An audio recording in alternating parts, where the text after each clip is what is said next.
Bienvenidos a Tardes Literarias, el programa de literatura en el que intentamos dar voz a todos los autores y autoras, ya sean conocidos o no, pero sabiendo que siempre nos aportan cultura y sabiduría. Un programa para Radio Sapiens, www.radiosapiens.es, todos los domingos a las 7 de la tarde, con Lute Pérez y Vanessa Di Giacomo.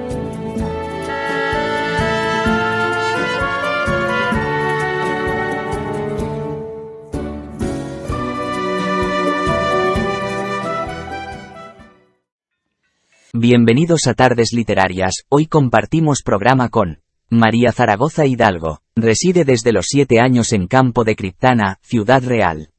Empieza la carrera de psicología. Desde muy pequeña comienza a escribir participando en concursos de ámbito escolar en los que recibe diversos premios con obras como La ninfa del bosque, 7 historias de amor imposible, Elena Destino, Cuentos humanos o Querido desconocido. A los 17 años publica su libro de cuentos-ensayos sobre un personaje incompleto, 2000. En el año 2003 su cuento La rosa de Sísifo es seleccionado para la antología de cuentos inéditos 4 de la editorial Llame.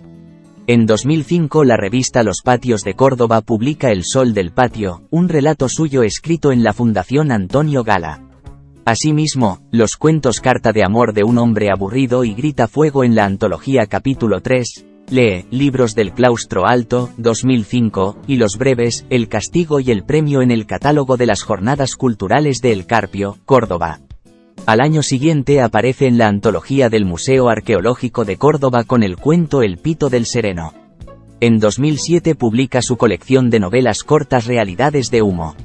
En 2008, interesada por el arte experimental, participa en el proyecto Enfrasca 2, con los relatos Espacio, El ángel murió en Astorga, Zootrópica y Mi breve vida. Este mismo año, su relato Tiempo es publicado por la editorial Ipalach en su antología A Contrarreloj 2. Tiempos gemelos, 2008 ha sido su primera novela.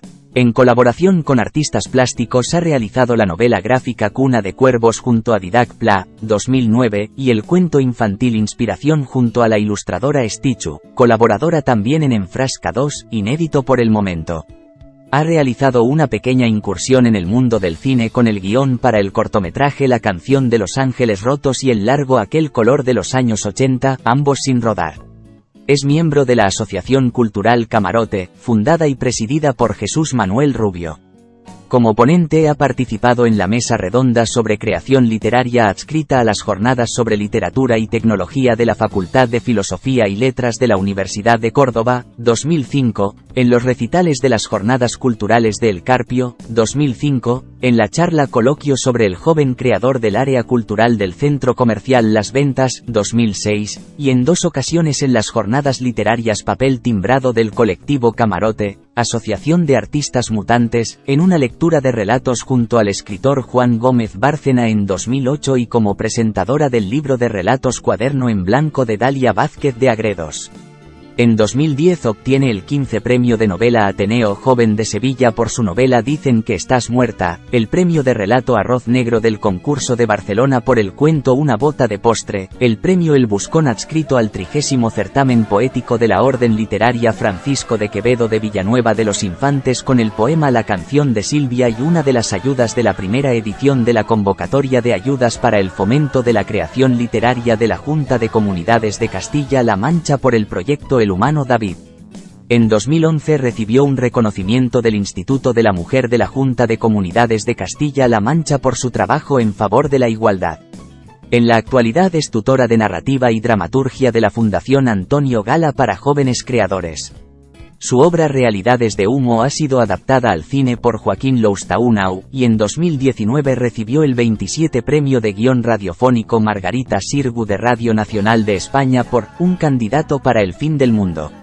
Actualmente compagina la escritura de guiones de cine con sus labores como tutora de narrativa y dramaturgia en la Fundación Antonio Gala de Córdoba, y es columnista del diario Mancha Información.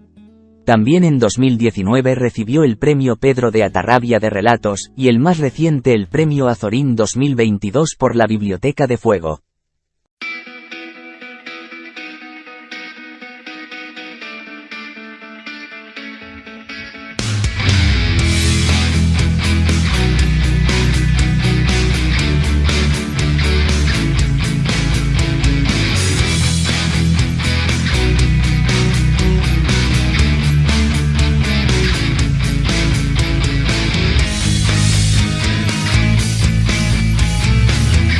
Enviemos a los libros nuestras ansias de aventura.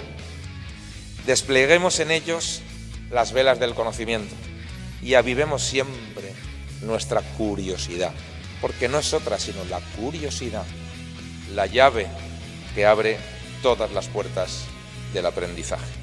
La autora ganadora es María Zaragoza Hidalgo, Castillo de Fuego.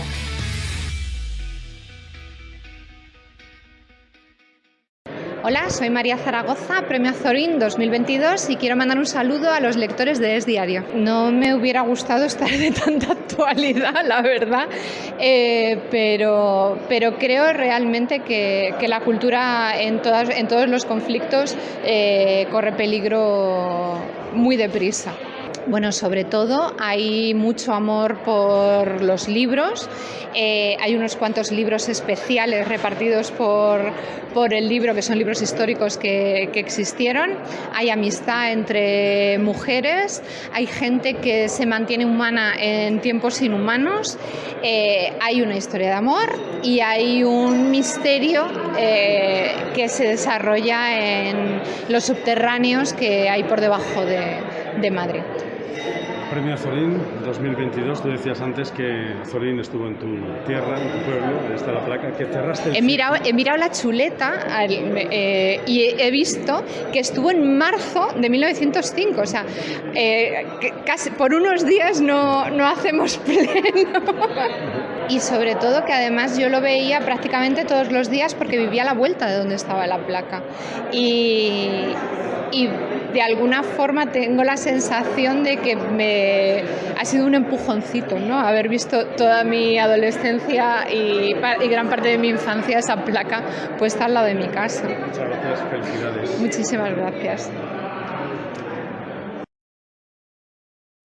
Hola, me llamo María Zaragoza y para el curso os voy a explicar para qué sirve un informe de lectura, quiénes son los lectores profesionales que leen para las editoriales, para las agencias y por qué es tan importante tener una visión profesional de nuestra obra que se salga de lo que nos puedan decir nuestros amigos y conocidos. También os explicaré por qué, por mucho que nos esforzáramos, nunca nos vamos a poder librar de los lectores profesionales porque trabajan en todas las editoriales y en todas las agencias y probablemente sean los primeros que se acerquen a nuestra obra antes de pasársela a un editor o a un agente.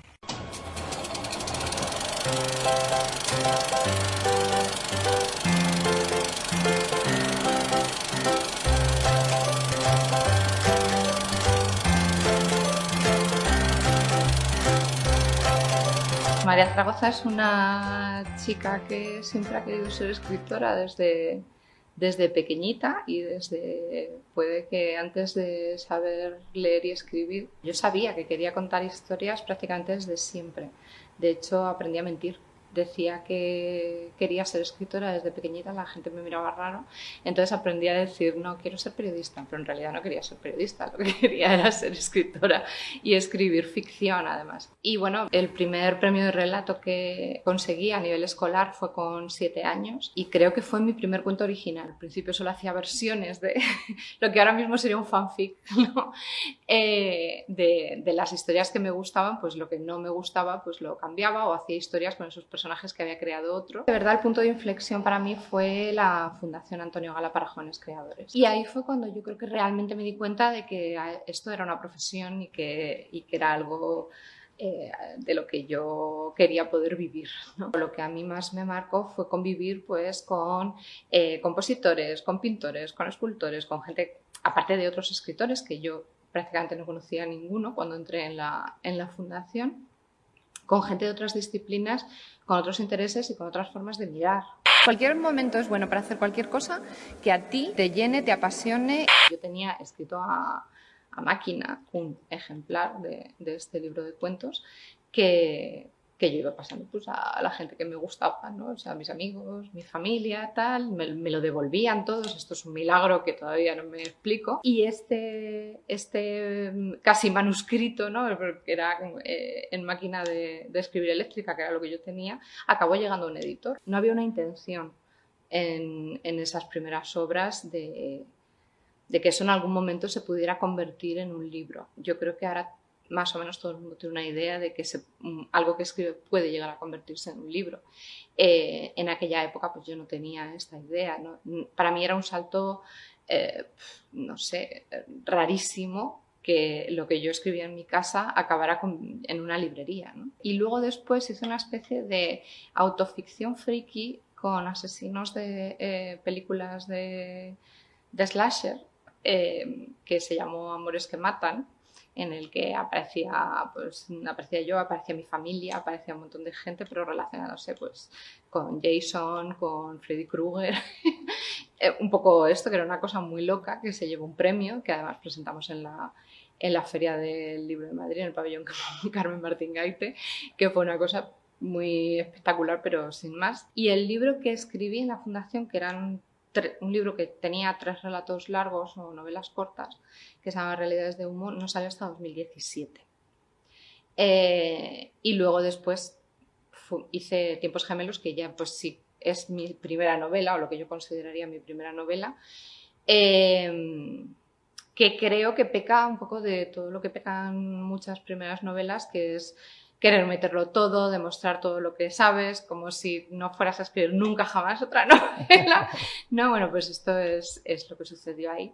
Y yo creo que mi primera novela de la que estoy orgullosa realmente es Dicen que estás muerta, que es la que se llevó el Ateneo Joven de Sevilla en 2010. La autora ganadora es María Zaragoza Hidalgo.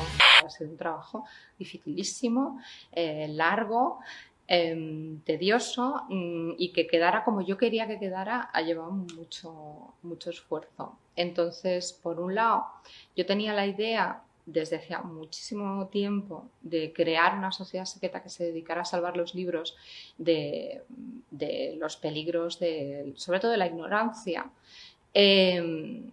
salvar los libros pues, de la censura o incluso de los actos, de los grandes actos megalómanos de destruir físicamente los libros con fuego o lo que fuera. A mí lo que me impactó en ese momento fue que estamos muy acostumbrados a ver la quema de la Plaza de la Ópera de Berlín por los nazis en el 33, que además en la prensa internacional lo llamó Bibliocausto, mucho antes de que se decidiera llamar Holocausto a la Shoah, lo que da una dimensión muy terrible a aquello de allí donde se queman libros se acabarán quemando personas. Pero haberlo tenido aquí tan cerca y ser capaz de verlo y documentarlo, porque salió en los periódicos y hay fotos y todo, a mí me impactó muchísimo, ¿no? Y entonces decidí que tenía que ser en ese momento que lo que querían salvar eran esos libros y a partir de ahí empecé a tirar. No se puede estar en contra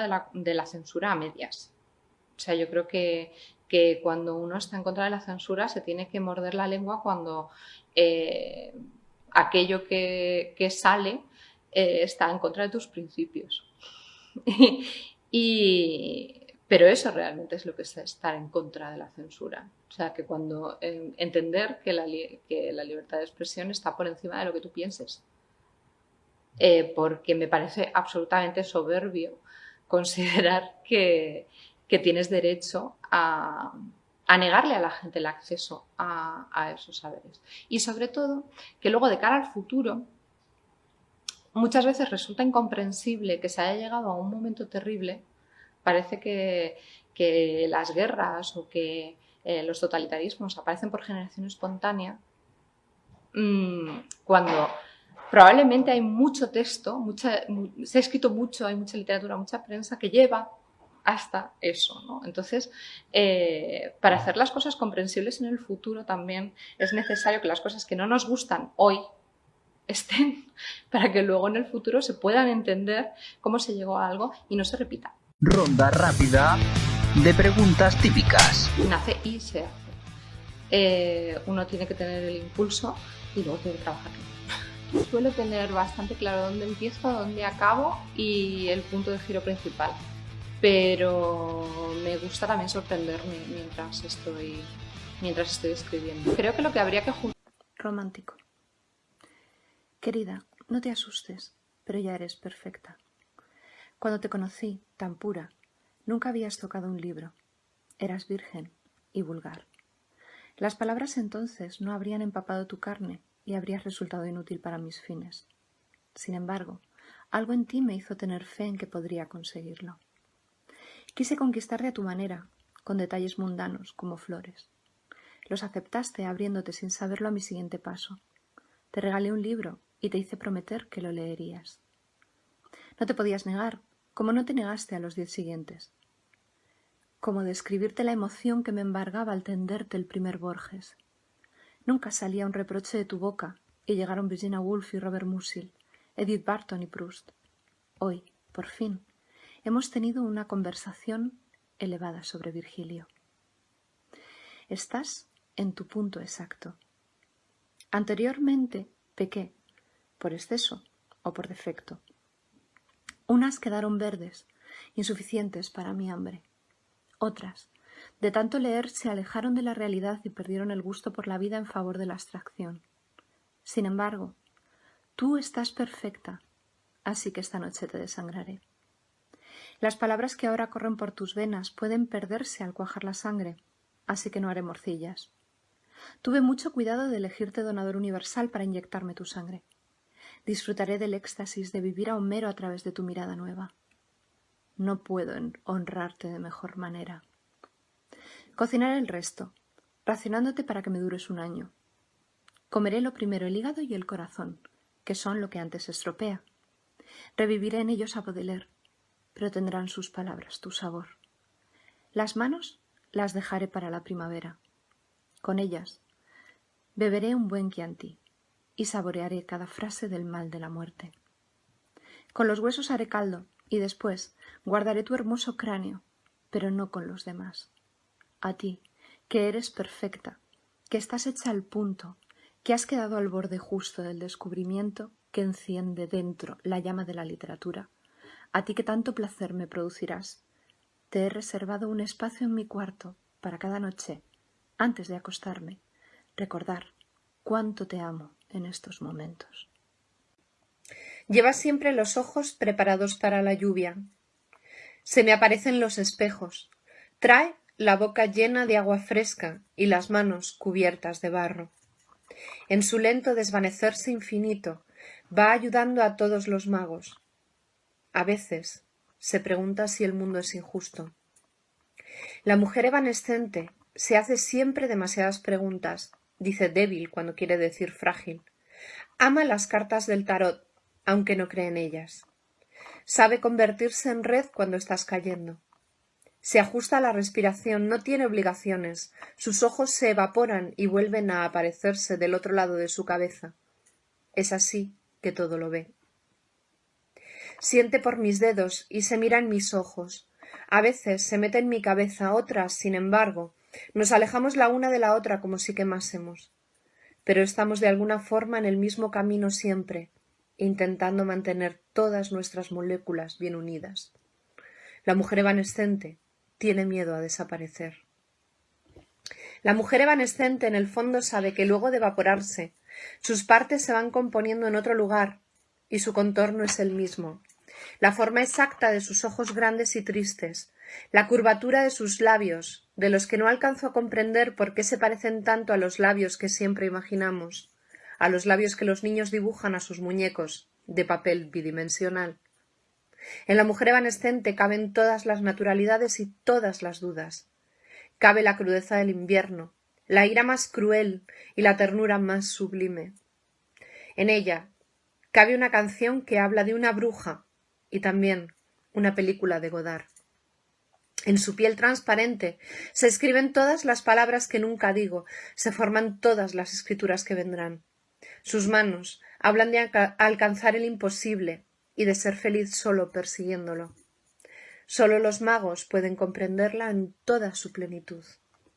Me dice que hay escasez de magos por aquí en los últimos tiempos y que por eso teme un día meterse en la caja y desaparecer de veras, que al mirarse las manos no haya manos que buscar con la mirada. Y ser una consciencia, una abstracción errante que ni siquiera yo pueda abrazar. Es que hay gente que no sabe comprender la belleza. ¿Para qué quieren saber el truco?, se pregunta. La magia es no saber cómo se hace para que lo desaparecido reaparezca, ¿no? ¿Por qué querer saber? Todo truco desmontado deja de ser interesante. Y entonces sonrío. Llueve. Nos perdemos y, claro, termino por sentirme menos sola, aunque siempre hable demasiado, porque me queden pocos en el circo que todavía me quieran escuchar. Ahora, como en todos nuestros programas, hacemos una entrevista al autor o autora para que nos hable de su trabajo. María Zaragoza, Campo de Criptana, 1982. Narradora y guionista, ha publicado una docena de títulos entre novelas, cómics y libros de relatos, por los que ha sido galardonada con los premios Ateneo Joven de Sevilla y Ateneo de Valladolid, entre otros. Además, sus relatos se han incluido en numerosas antologías y publicaciones especializadas. También se ha adentrado en la literatura infantil y juvenil con Baba Yaga, obra ilustrada por el Rubencio. Fue becaria de la tercera promoción de la Fundación Antonio Gala para Jóvenes Creadores. En 2011, el Instituto de la Mujer de la Junta de Comunidades de Castilla-La Mancha reconoció su trabajo a favor de la igualdad de género.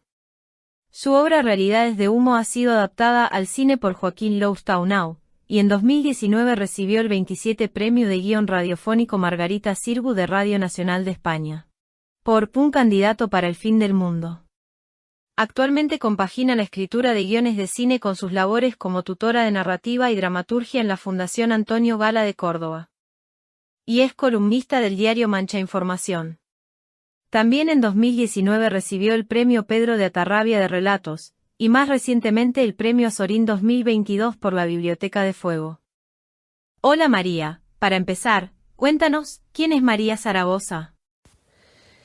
María Zaragoza es una persona que se aburre muy rápido de sí misma y tiene que hacer cosas distintas, experimentar, buscar cosas nuevas y bueno, con la suficiente ilusión como para no haberse apartado del todo de lo que era cuando tenía 7 años y soñaba con alguna vez contar historias. Aparte de la escritura, ¿tienes algún hobby destacable del que te gustaría contarnos algo? Bueno, es que la escritura para mí no es un hobby, es mi trabajo.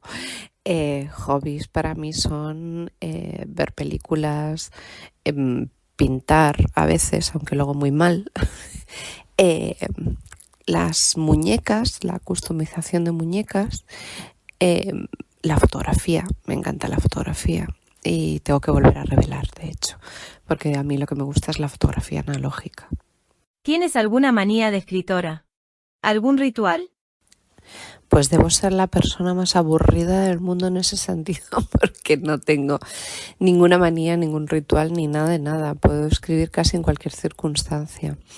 De hecho, bueno, pues mi familia tiene un restaurante y yo trabajé los fines de semana y fiestas de guardar allí un montón de tiempo y era capaz de tomar las notas de los cafés y mientras la gente se decidía, que la gente de verdad no sabe lo que tardan en decidirse, en saber qué es lo que quieren para tomar café, pues a veces escribía una frase o 2 o 3 del cuento que llevara medias en la otra punta de la libreta donde cogía las comandas. O sea que no tengo ningún ritual especial ni nada. Tener cerca una botella de agua porque escribir me da muchísima sed, pero si no la tengo, pues bueno, me apaño. ¿Desde cuándo escribes? ¿Soñaste en tu infancia en llegar a ser escritora?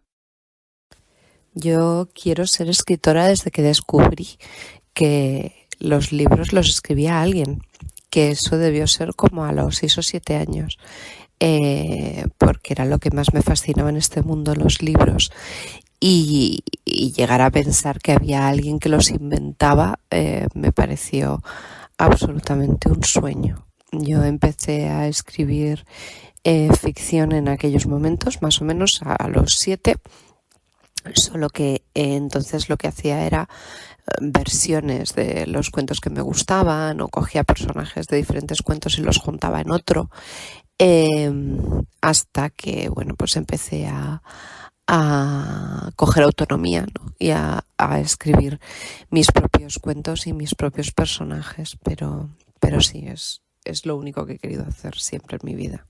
¿Se podría decir que la literatura ha cambiado tu vida? Supongo que se podría decir que la literatura es mi vida. Todo en mi vida ha ido dirigido hacia contar historias, porque es verdad que no es solo la literatura. A mí me gusta contar historias o escribir historias casi en cualquier formato, ¿no? He probado el teatro, he probado el cómic, ahora estoy probando el cine. Realmente las historias, la ficción, es lo que han convertido mi vida en lo que es. Y no creo que la hayan cambiado, porque no puedo recordar ningún momento en el que haya sido otra cosa. Si hablamos de tu más reciente publicación, El infierno es una chica adolescente. Este libro está calificado como un libro de relatos para adultos, pero sin adultos. Explícanos un poco esta contradicción. El infierno es una chica adolescente es un libro que habla de lo que fueron las infancias y las adolescencias posttransicionales en España. Es decir, yo nací en 1982, que es cuando se supone que termina la transición, porque es cuando el PSOE gana las elecciones. Y bueno, los que fuimos niños y adolescentes en esa época vivimos una serie de cosas de las que se ha hablado muy poco. Realmente es un libro generacional. Quería respetar cómo yo veía el mundo entonces, es decir, junto a yonkis, niñas que caen en la anorexia, atentados de la ultraderecha y muchas otras cosas, aparecen pues monstruos, unicornios, vampiros y otra serie de seres sobrenaturales, porque yo tenía mucha imaginación y me parecía que el mundo estaba construido así, ¿no? Con que los monstruos eran reales. He querido respetar esa parte, ¿no? de la visión de mi infancia y de mi adolescencia, pero por supuesto dándole el punto de ya han pasado 40 y tantos años, soy una adulta, lo veo todo de una forma completamente distinta y veo en muchos casos la crueldad de lo que estábamos viviendo, por lo que, aunque los protagonistas del libro sean niños y sean adolescentes, la visión adulta y el tratamiento adulto está ahí. Es, digamos, un libro para gente que o bien vivió todo eso o bien siente curiosidad por lo que todo eso fue para nosotros. Y por eso es para adultos, pero los adultos creo que pueden disfrutarlo más que los adolescentes y que los niños. Los niños, desde luego, no creo que lo entendieran. Hay cosas muy violentas en este libro.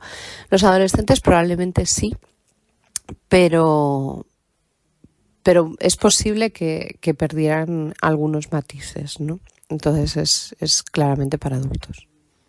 Si leemos la sinopsis de este libro, hace un poco referencia a todo ese mundo imaginario y de fantasía, de los niños e incluso adolescentes.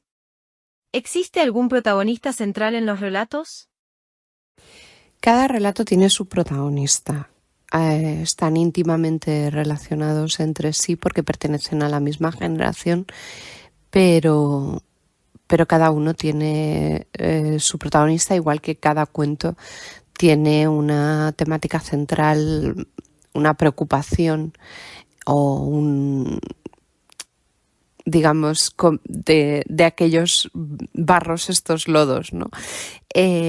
Porque muchas de las cosas que aparecen en ese libro son la semilla o el germen de preocupaciones actuales que nosotros podemos reconocer ahora mismo en nuestro día a día, visto desde los ojos de los niños que fueron entonces, ¿no? O que fuimos entonces.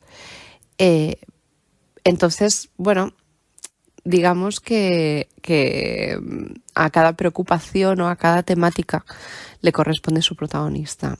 También por eso es un libro de relatos y no una novela. Es Ana Alcañiz quien ha ilustrado tu último trabajo. ¿Cuál es tu relación con ella? Ana Alcañiz es una amiga de toda la vida. Me parece que tiene mucho sentido que este libro, que habla sobre mi infancia y mi adolescencia y que tiene tantas claves en el fondo para conocerme, es posible que sea lo más cercano que haga nunca la autoficción, tiene todo el sentido del mundo que lo ilustrara alguien que lo vivió conmigo. Ella es amiga mía de la adolescencia, del pueblo, de siempre, nos conocemos de siempre. Y es una persona con un talento increíble, con una fuerza en su forma de transformar en imagen lo que siente, lo que piensa y lo que capta de un texto. Tiene una capacidad de transformación y una fuerza gráfica espectaculares y es un gran talento. Y es muy poco conocida, entonces me parece precioso que hayamos podido hacer esto juntas y que el libro además esté en las librerías y la gente pueda admirar su trabajo porque da gusto. O sea, es impresionante.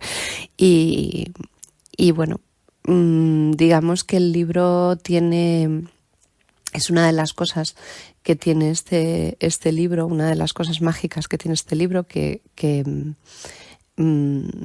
todo es un conjunto. La persona que lo ilustró está íntimamente relacionada con lo que se cuenta y de hecho, bueno, pues incluso alguien un poco avispado no solo me encontrará en los relatos, sino que podrá encontrarnos de alguna forma en las ilustraciones. ¿Está en este libro reflejado el miedo de los niños y de los padres ante la adolescencia de sus hijos? No lo creo. No creo que los padres vean reflejado su miedo a que sus hijos crezcan, que al final es esto, lo que es el miedo a la adolescencia de sus hijos. Probablemente vean más lo que fueron sus propias adolescencias y sus propias infancias. Pero sí es cierto que cuando yo insisto tanto en que es un libro para adultos es porque en cierto modo pienso que hay cosas de nuestras infancias y de nuestras adolescencias, secretos, cosas que vivimos, que sentimos, que pensamos, que quizá los padres no quieran revelar a sus hijos. Es decir, yo sí creo que hay cierto miedo en que los padres tienen cierto miedo a que los hijos descubran cómo fueron ellos, ¿no? De adolescentes o sí, sobre todo adolescentes. Entonces, bueno, no es exactamente el miedo a ver cómo sus hijos crecen o cómo se vuelven adolescentes, etcétera, sino el miedo a lo que uno mismo fue en el fondo, ¿no? Eso es lo que sí creo que está en el libro. Y los que no tienen miedo a lo que uno mismo fue y a que sus hijos lo descubran o lo reproduzcan, bueno, pues probablemente piensen que es mejor que lo descubran por ellos mismos, ¿no? Sus hijos, y no tengan que encontrar esa clave escondida en las adolescencias de sus padres. Cuéntales a los oyentes en que se pueden ver identificados cuando lean este libro. El infierno es una chica adolescente. Creo que tiene un protagonista para cada uno, ¿no? Son 16 cuentos, cada cuento tiene su protagonista y en cada uno de ellos también se refleja miedos, aventuras, formas en las que medran las amistades o se rompen a esas edades. La adolescencia es la época de la traición. Todo te traiciona, tú mismo te traicionas, tu cuerpo te traiciona, tus emociones te traicionan. Y eso creo que conviene recordarlo de vez en cuando. Y también conviene recordar que es a través de estas traiciones, es a través de ellas cómo nos formamos, ¿no? Nos convertimos en lo que luego somos de adultos.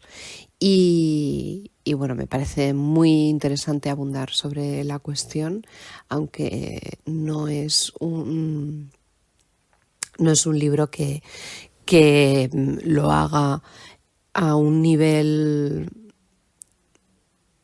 explicativo, digamos, o que quiera sentar sentencia sobre nada, sino más bien intuitivo. Es un viaje sobre el que todos podemos sentirnos identificados en algún sentido, porque por la adolescencia al final pasamos todos. Ganaste el Premio Azorín 2022. ¿Cómo cambia la vida de un escritor al recibir un premio tan prestigioso como este? Pues el Premio Azorín me ha cambiado radicalmente la vida, porque es un abanico de oportunidades realmente. Ha conseguido que la gente me conozca, que mi libro esté mejor posicionado en librería y la gente se pueda acercar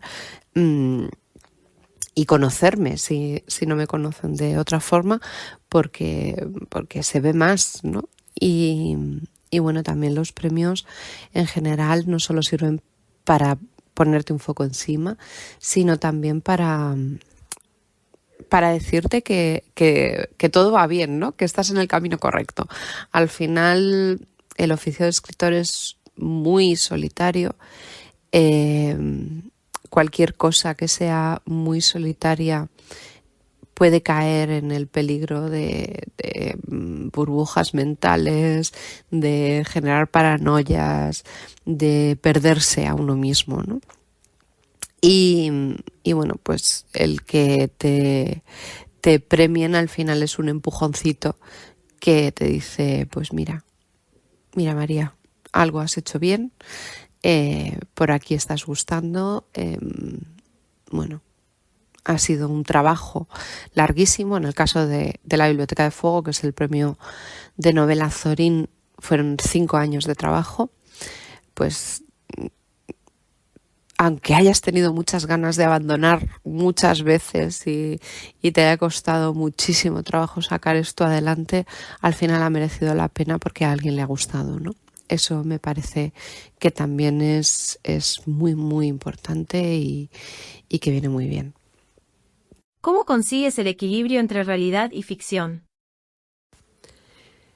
Hay una parte de ver la vida así. Yo siempre he fabulado sobre la realidad que me rodeaba y he generado fantasías en mi día a día sobre lo que tenía alrededor.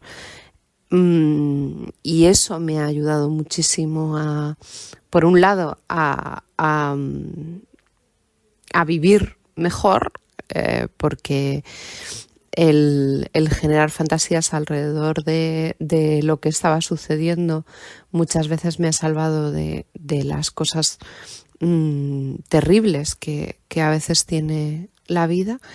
Y bueno, otras veces también me ha servido para ensayar para lo que luego iba a ser mi literatura, ¿no? Hay mucho de realidad en mi literatura y hay mucho de ficción, y están entrelazadas de alguna manera, como para mí en la vida están entrelazadas de forma natural. Luego también, dependiendo de lo que estés escribiendo, hay unas técnicas o hay otras, ¿no? En el caso de la Biblioteca de Fuego depende muchísimo, muchísimo, muchísimo de la documentación. De lo que sabes sobre el tema sobre el que estás escribiendo, Y cuanto más sepas, más podrás ver claramente los agujeros donde puedes colocar tu ficción. Encima de eso, debajo de eso, mezclado con eso.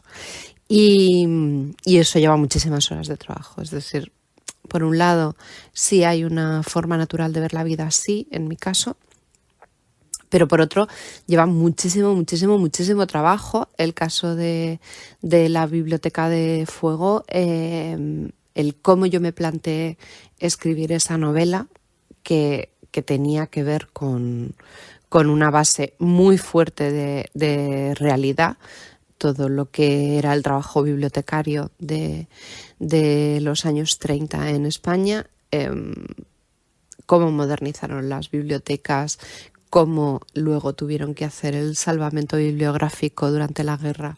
Todas estas cosas yo quería que estuvieran y que estuvieran lo más fielmente posible a lo que sucedió, sin que la novela se recargara, ¿no? Porque al final, cuando cuentas una historia, tienes que saber hasta dónde hace falta. Y luego, para poder contar todo eso, pues tuve que documentarme muchísimo. Estuve documentándome desde antes de escribir el libro hasta casi la última corrección. Bueno, y sin casi, porque al final descubrí una cosa que estaba mal en una documentación que yo tenía y la corregí en el último momento. Pero ahí, al conocer a los personajes que estaban allí, los tiempos, cómo cada uno desarrollaba un papel y qué era lo que hacían y cómo lo hacían, ahí podía colocar a mis personajes de ficción y podía colocar también esta historia que yo llevaba muchos años queriendo contar, que era, y que de alguna forma es un sueño, ¿no? Que es la de unos personajes que se dedican a salvar el conocimiento prohibido, ¿no? Para las siguientes generaciones. Y eso pues tenía que estar muy bordado para que prácticamente no se notase que era verdad y que era mentira, ¿no? Que la gente lo viera tan fundido que tuvieran que sentir curiosidad y quisieran investigarlo por su cuenta. Y bueno, estoy bastante satisfecha, la verdad, del trabajo realizado en la Biblioteca de Fuego concretamente. Vemos que en tus novelas los libros en general juegan un papel preferente, y en la novela La Biblioteca de Fuego, ganadora del premio Azorín, es así. ¿Cómo de importantes son los libros en tu vida? Bueno, es que en los libros está todo al final. Siempre hay un libro que contiene ese conocimiento que necesitas, ese sentimiento que te acompaña o esa forma de contar algo que al final nunca te abandona. Han estado presentes en mi vida desde antes de saber escribir, porque a mí me daba mucha envidia cuando veía a la gente leer, concretamente en el restaurante de mi familia, cuando veía a los señores leer el periódico, ¿no? Les cambiaba radicalmente la expresión y yo quería saber qué era eso tan interesante que estaban mirando y recuerdo muy bien cuál era la sensación de no poder descifrar esos signos que parecían tan maravillosos y tan interesantes y que estaban en esos periódicos y que también estaban en los libros que leía mi madre. Y tenía envidia. Creo que la envidia es algo muy poderoso y que se fija en la mente y en las emociones para siempre.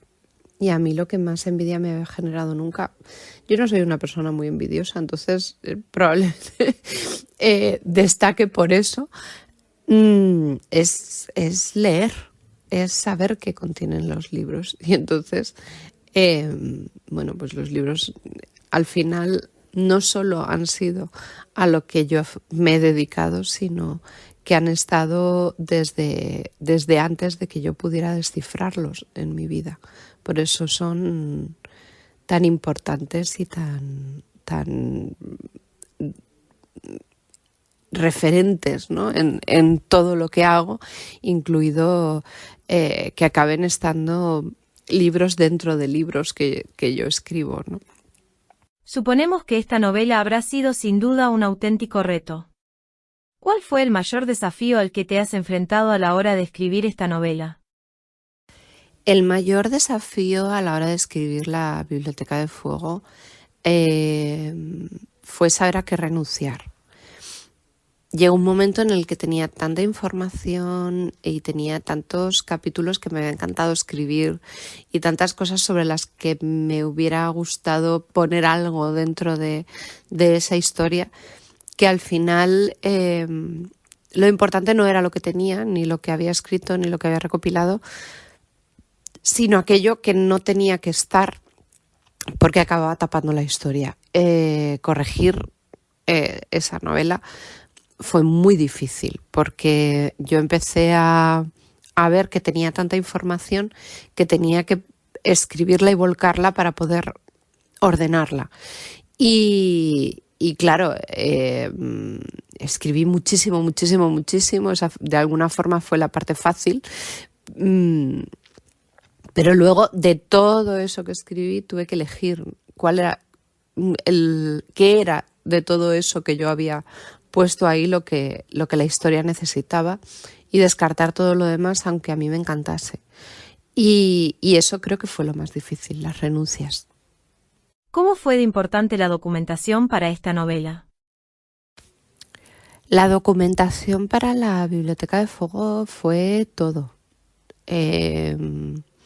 Estuve los 5 años de proceso documentándome sin parar. Al final, cuando estás muy metido en una historia, todo te lleva a esa historia. Y aunque tú creas tenerlo todo, siempre descubres algo que enlaza con aquello sobre lo que estás escribiendo y te engancha a una cosa nueva y te lleva a otro libro o te lleva a otro personaje y al final no se acaba nunca. Es como un trabajo al que tú le tienes que poner fin y decir, bueno, hasta aquí. Hasta aquí, estas son las cosas que necesito, porque si sigo ampliando temas, no tengo para una novela, tengo para 25. Entonces, bueno, eso también explica que una novela al final acabe llevando a otra. Hay parte de la Biblioteca de Fuego, todo lo que se refiere a los subterráneos de Madrid y todo eso, que yo lo había descubierto documentando para otra novela muy anterior, que es Avenida de la Luz, que hablaba de subterráneos, pero en Barcelona. En aquel momento yo me estuve mirando pues todos los subterráneos de España, entonces tenía la documentación sobre los subterráneos de Madrid, que no la usé en esa novela, pero que finalmente me acabó siendo muy útil en la Biblioteca de Fuego, por toda la temática general del libro, pero aparte porque fueron muy utilizados en la vida real en el contexto que yo estaba narrando, ¿no? Y eso, pues al final es bonito, ¿no? Que cuando te obsesionas con algo y lo quieres saber todo ese algo y lo investigas todo, y luego de eso que investigas y eso con lo que te obsesionas utilizas una minimísima parte, finalmente hay otras partes que acaban apareciendo con los años en otros libros. A mí eso me parece una preciosidad, la verdad. Es una parte hermosa de este trabajo. ¿Te dedicas únicamente a la literatura y documentarte, o tienes que compartir el tiempo con alguna otra actividad o trabajo? Todo a lo que me dedico tiene que ver con escribir y con la literatura o con la narrativa o con el guión. Yo ahora mismo doy clases de narrativa, de técnicas, de herramientas de narrativa, concretamente sobre la utilización del espacio y el tiempo. Me dedico a escribir, documentarme, etcétera, y también soy guionista. Más o menos alrededor de estas 3 actividades, más allá de algún trabajito puntual de corrección o algo así, es a lo que yo me dedico. Todo en mi vida gira alrededor de esto. Y bueno, me siento muy afortunada de haberlo conseguido, claro. ¿Cuáles son tus escritores de referencia? Esta pregunta siempre me ha parecido particularmente difícil de responder, bueno, pues porque soy tan ecléctica, supongo, leyendo como escribiendo. Me gusta un poco de todo. Ahora mismo podría decir que bueno, en el panteón de mis escritores favoritos está, bueno, pues desde Homero hasta otros muchísimos más actuales como Pilar Pedraza, Cristina Fernández Cubas o Elia Barceló, o bueno, o gente más moderna todavía, que serían pues Ana Martínez Castillo, Gemma Solsona, David Roas, Ariadna Castellarnau, me encanta. Y luego, bueno, pues por el medio quedarían gente como Günter Grass, que me fascina, o Víctor Hugo, Nabokov, Cortázar, Ana María Matute. No sé, tengo un panteón de lecturas que me inquietan el espíritu, que es lo que más me satisface, muy grande, muy amplio y muy lleno de gente. Creo que quizás soy politeísta en lo que a escritores se refiere. Dinos tus redes sociales, o donde la gente pueda conocerte un poco más y conocer tu obra. Pues no tengo Twitter, ni X, ni como se llame ahora, ni Threads, ni nada de todo eso. Tengo un Instagram que se llama María Zaragoza 00, que lo tengo abierto, y la verdad es que cuelgo algunas veces, pues bueno, mis artículos y los sitios donde voy a ir de promoción, o bueno, ahora mismo todo lo referente a la película que tenemos nominada a los 38 premios Goya, que se llama Cuentas Divinas, que está nominada en la categoría de mejor cortometraje de ficción, y está dirigida por Eulalia Ramón. Y bueno, pues ahí en este Instagram pues pongo todo lo que estamos haciendo, ¿no? con el cortometraje, las proyecciones, donde se puede ver, etcétera. Y luego tengo Facebook a mi nombre, María Zaragoza, y poco más. No, la verdad es que para mí las redes sociales son un patio de recreo, algo que es entretenido y una forma de comunicarme, o bien con gente pues que ha leído algo que he escrito y quiere comentarme alguna cosa, o bien con gente a la que no veo habitualmente, pero le tengo mucho cariño. Y entonces, bueno, pues todas las redes que están enfocadas a dar tu opinión y todo eso, pues al final las he ido abandonando poco a poco. Así que, bueno, no soy particularmente fácil de encontrar ni particularmente difícil, pero bueno, ahí estoy. María, te damos las gracias por compartir con nosotros un rato de tu tiempo. Estamos encantados de haberte tenido en nuestro programa. Muchas gracias. Muchísimas gracias por emplear un ratito en escuchar mis cositas, y nada, un abrazo muy grande a todos los oyentes de Tardes Literarias.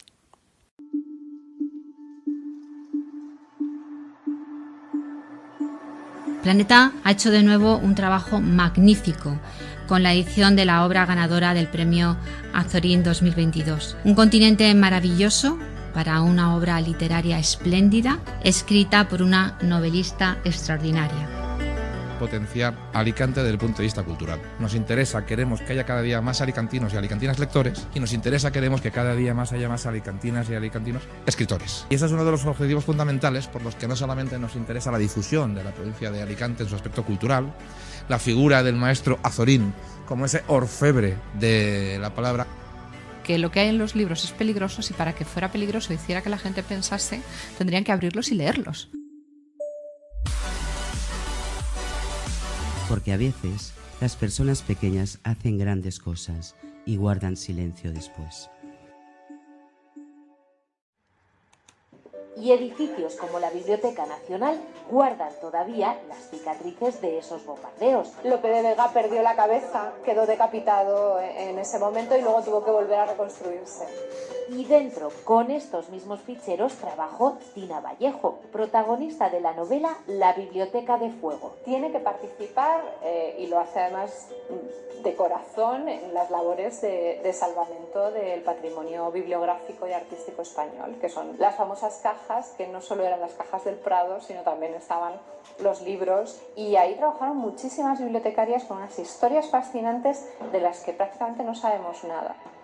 María Zaragoza reivindica así el papel de mujeres como Blanca Chacel, que arriesgó su vida para proteger el archivo bibliográfico. 2 maletas de unos 30 kilos que ella y su amiga Elena Gómez de la Serna cruzaron la frontera a pie con las 2 maletas y consiguieron llegar hasta Perpiñán para coger el tren donde iba el tesoro que las iba a llevar a Ginebra.